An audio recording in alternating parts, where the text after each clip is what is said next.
Assalamualaikum warahmatullahi wabarakatuh. Perkenalkan, nama saya Muhammad Hamim, NIM saya E2019-1013.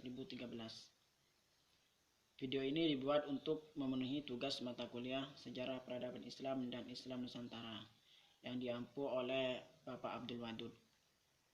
Nah, di video ini berisikan tanggapan mengenai video penjelasan dari Bapak Abdul Wadud tentang sejarah peradaban Islam sebagai ilmu. Nah, kemarin dijelaskan itu yang pertama pengertian dari sejarah peradaban Islam itu sendiri, terus yang kedua pengertian atau definisi dari ilmu pengetahuan itu sendiri, yang ketiga itu kriteria ilmu pengetahuan. Nah, yang keempat itu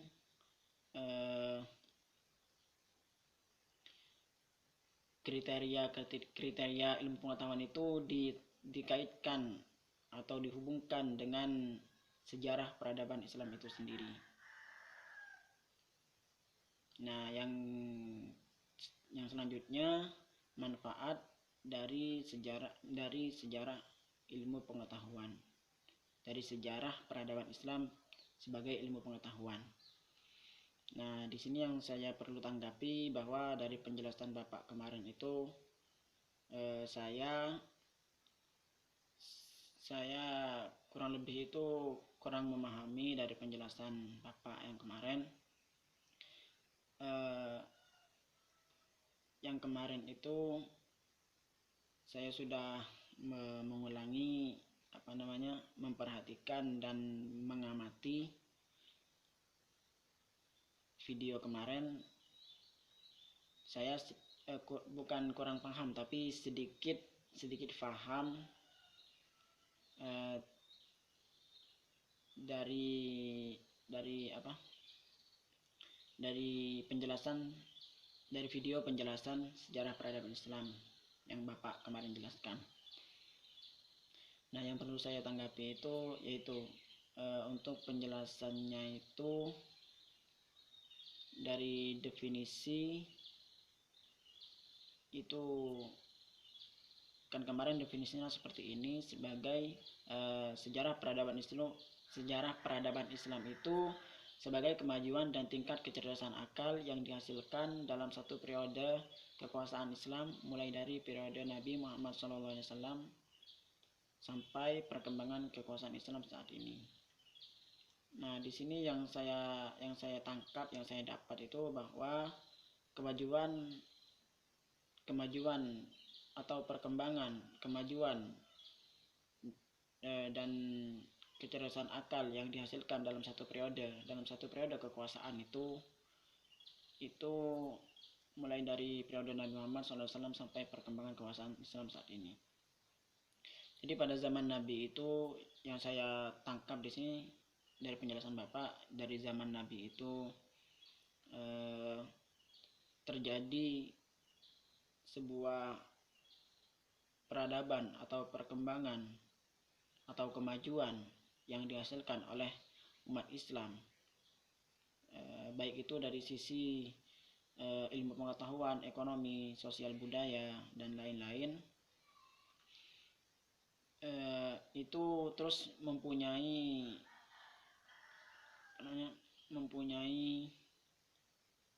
pada satu periode kekuasaan itu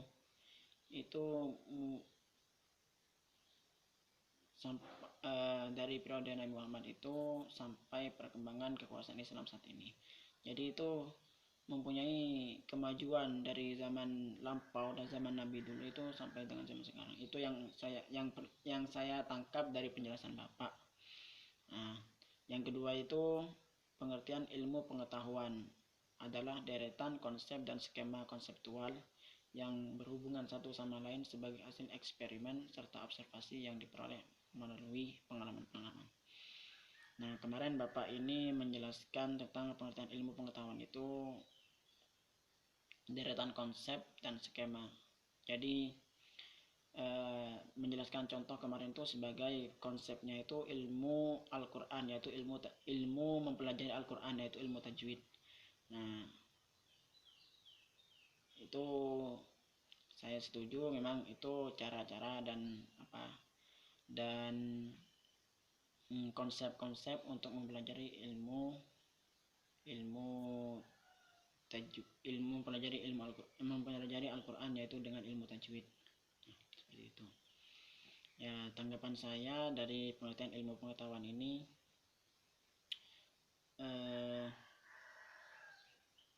Bahwa ilmu pengetahuan itu yang saya tangkap dari Bapak kemarin, yaitu sebagai deretan konsep dan skema, yaitu cara-cara atau cara-cara konseptual yang berhubungan satu sama lain. Jadi ilmu pengetahuan ini dari cara-cara itu berhubungan satu sama lainnya.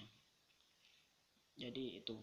Nah, yang kedua itu kriteria ilmu pengetahuan. Jadi kriterianya itu kriteria ilmu pengetahuan dalam konteks sejarah peradaban Islam, yaitu harus memiliki objek yang jelas. Jadi sudah saya paham kemarin Bapak menjelaskan bahwa yang dikaji atau yang dipelajari itu objeknya jelas, yaitu sejarah peradaban Islam. Nah, yang kedua itu memiliki metode tertentu. Jadi dalam konteks sejarah peradaban Islam ini mempunyai metode-metode dalam memperoleh informasi tersebut. Jadi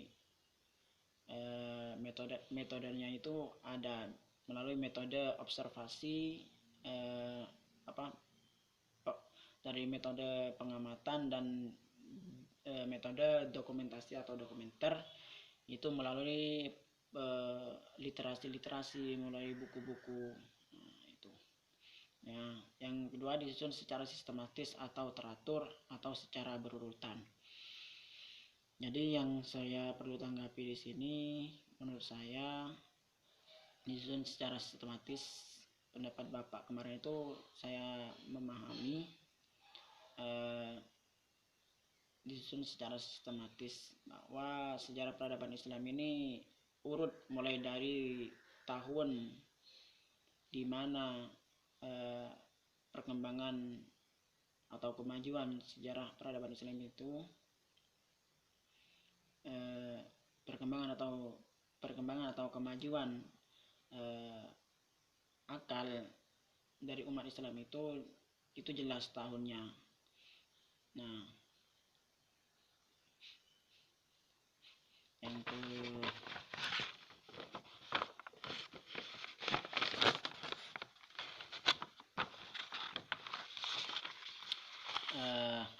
keempat itu menggunakan pemikiran yang rasional. Jadi dalam menyusun sejarah peradaban Islam ini itu menggunakan bahasa-bahasa, menggunakan fakta-fakta yang dapat diterima oleh akal, dan kebenarannya itu bersifat objektif. Nah, ini berhubungan dengan yang nomor 5, bahwa kebenarannya itu bersifat objektif. Nah, jadi ini peristiwa-peristiwa atau kejadian-kejadiannya itu menurut saya itu dalam konteks sejarah peradaban Islam ini sebagai ilmu, bahwa memenuhi sejarah peradaban Islam ini sebagai ilmu karena sudah kebenarannya objektif. Nah, seperti itu. Yang selanjutnya, yang keenam, memiliki tujuan. Jadi dalam mempelajari sejarah peradaban Islam ini kita memiliki tujuan, yaitu untuk mengenang dan mempelajari kembali sejarah-sejarah para dahulu-dahulu kita. Nah, berkaitan dengan manfaat mempelajari sejarah peradaban Islam itu, saya setuju bahwa kegunaan sebagai edukatif atau pembelajaran bagi kita, sehingga kita bisa mengambil hikmah dari sejarah peradaban Islam masa lalu. Nah, yang kedua, sebagai inspiratif, kita bisa menjadikan inspirasi bagi kehidupan kita, bagi kehidupan kesehari-hari dan diterapkan pada kehidupan sehari-hari. Yang ketiga, kegunaan rekreatif. Di sini kita manfaat dari sejarah peradaban Islam itu kegunaannya sebagai rekreatif. Nah, seperti itu yang saya tanggapi dari penjelasan Bapak kemarin. Sebelumnya mohon maaf kalau kata-kata saya muter-muter. Nah, itu yang saya pelajari kemarin. Mungkin cuman itu yang saya tanggapi. Ini berupa tanggapan atau kritik itu yang jelas ini berupa ada kritiknya juga. Saya kurang ialah seperti itu. Kurang lebihnya mohon maaf. Ihdinas siratal mustaqim. Wassalamualaikum warahmatullahi wabarakatuh.